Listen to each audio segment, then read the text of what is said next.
Hey all, this is Dr. Leverins, and we're going to be talking about the excerpts from Leroy Anderson's Irish Suite. This will be the excerpts at rehearsal 131 and rehearsal number 155. So, inside of here, we have one sharp in the key signature. That's our F sharp. But from there, if we start looking at the piece a little bit, especially this 131 excerpt, we get some accidentals in here. We end up with some C sharp, some E flat, some F natural, some B flat, a G sharp up here.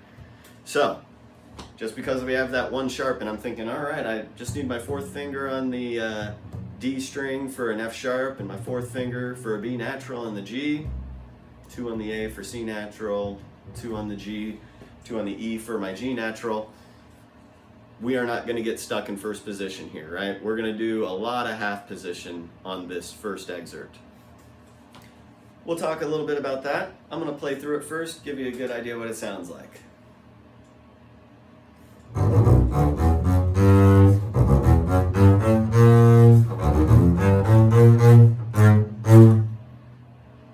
So I start in first position.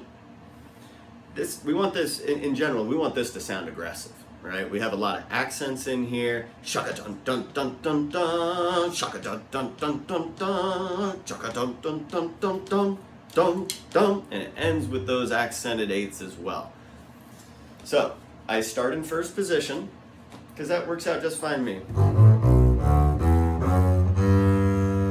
I can stay in half position or first position right here, 1 on B. Now we have a C sharp. Notice that. That's not in the key signature. It's an accidental right there.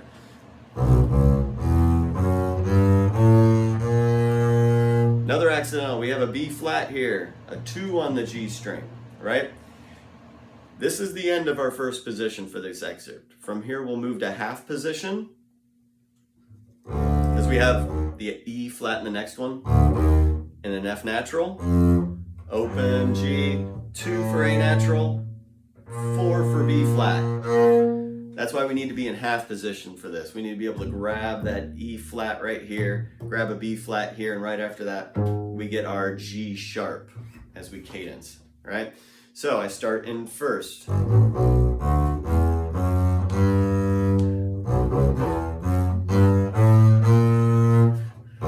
Half.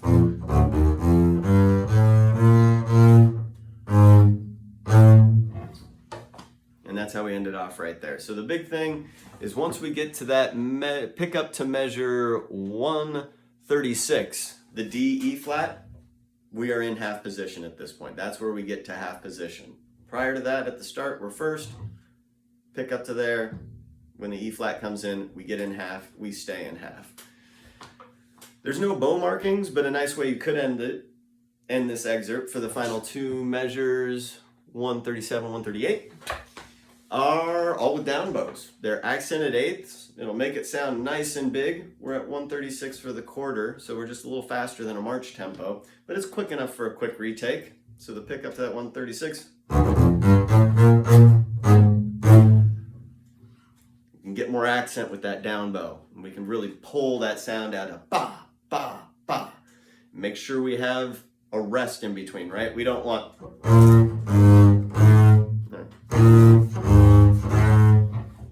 Those long eighths ain't gonna play, right? We want them short and crisp. Bam, bam, bam. Just quick flashes. That's how we want it to sound, and that's how stylistically it wants to sound as well. So that's how we got to work our bow there. A little shorter, more accents. The down bow, down bow, down bow ending. B flat, G sharp, A. Works really well for that. Our second excerpt here, 155, is going to take us up the G string. All right, we're going to get a few more positions in, a little bit of third and fourth. Again, we have some accents in here, and we start forte, and we hang out in forte, right? So making it sound big the whole time. I'll play through it. We'll talk about a few of the little things in here that'll help you out.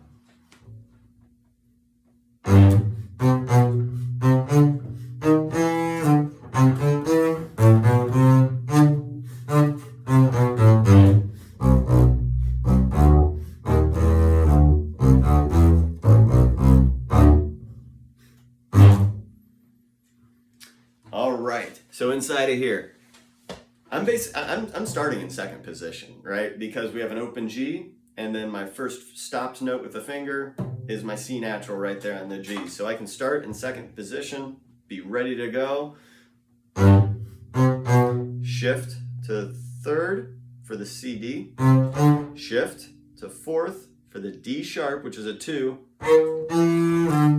2, 4, 1. We go back to a D natural, right? Just the D sharp before the E, so we're 2, 4, 1 to end on the D natural. At this point, we're in a down bow, right? Next measure says down bow. We need to have a really quick retake here. So make sure we don't hold out that 8th note D too long. We want to make it a nice short 8th note so we have time to get back to the frog for a nice down bow on the C sharp in third position.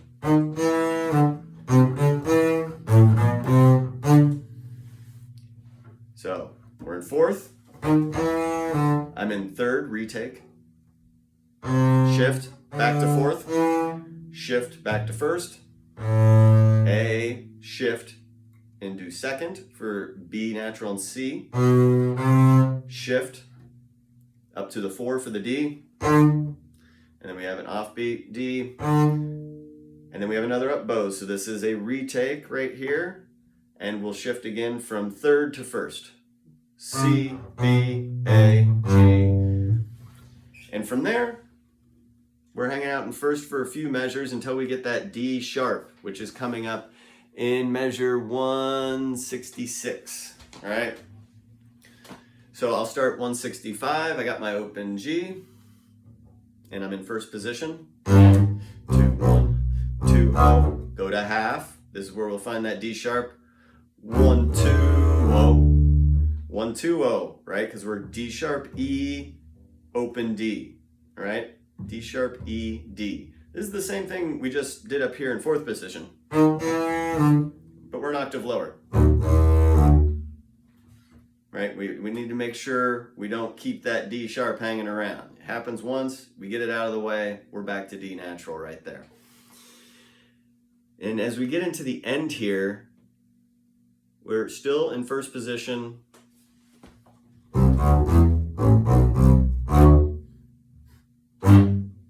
For me, I'd stop that final G right there. The last measure, 170. It just makes it poppier, gives us a better accent. It is accented, so we want to make sure it has a nice definitive pa to it. That gives us a nice character, good style as well. Big thing at the end here is going to be counting. A lot of this is going to be counting. We have a lot of pickups on and off beat, but at the end, make sure you have 2 full quarter note rests, right? So from measure 169, we're open D, 1, 2, 1, 2, and I stop that G once again right there with a 1. It's more comfortable to find it in first position or third position right here. You can do an open G if you want. Just make sure you dampen it with the left hand, right? 2, 1, because we don't want it ringing. This is not a ringing string moment here. So yeah, making sure, slow this down. It says 126, slightly quicker than a march tempo, but with the 8th notes and the shifting, it comes at us a little quick, right? So I'd start off with a nice, comfortable subdivision, 1 and 2 and 1 and 2 and 1 and 2 and 1 and 2 and 1 and 2 and 1 and 2 and 1 and 2 and 1 and 2 and 1. Just make it very deliberate. Keep a nice articulation from the beginning of your practice. Keep it short with some accents to it, right? Pa, pa, pa, pa, pa. If we're practicing that short, deliberate, accented 8th note feel, even at a slower tempo, when we start raising the tempo and get it a little faster, we've already worked on the articulation. Now we're just shortening the distance in between the notes during the rest, right? We still keep that same articulation so that when we speed it up a bit, we get the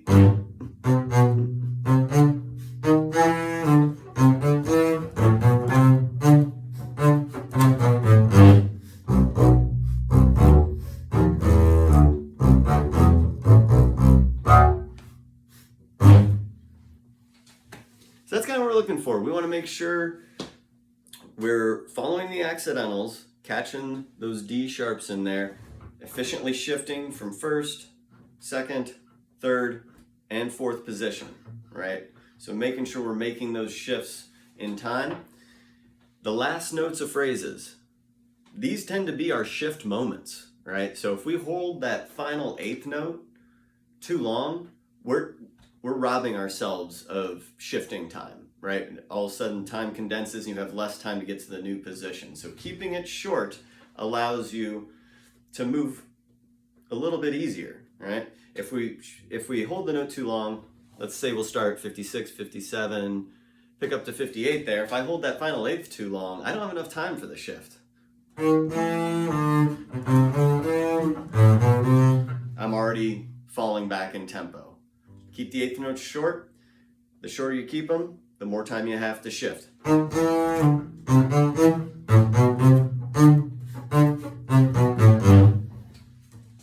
That's how we can make the shifts more efficient and a lot quicker, so we're ready on that next and to come in. All right, so we're forte this whole time. Make it big, accents galore, make it punchy, make it stand out. This is prime beef for bass playing right here. This is good bass section stuff. Start slow, make sure you got your shifting down, slowly increase the tempo, and keep it poppy. Pop, pop, pop, pop, pop, pop, pop, pop, pop, pop, pop, pop, pop, pop, pop, pop, pop, pop. It's very rhythmic, almost percussive, right? We want to have that driving rhythm, and the accents really force the entire ensemble to keep in time with what we're putting out there, right? We're being the groove machine here. Aside from that, happy practicing, shifts, D sharps, watch out for those. And, oh, the ending is the big thing. I'll say it one more time. We have that D, rest, rest, one. Make sure we're coming in on that two of the last measure. Rest, rest, rest. And a one on G is really going to help make that last note poppy and feel really, really finalistic there. It ends the excerpt very, very strongly. Good professional musicianship sort of sound to it. All right, well, happy practicing. Hope it all goes well for you.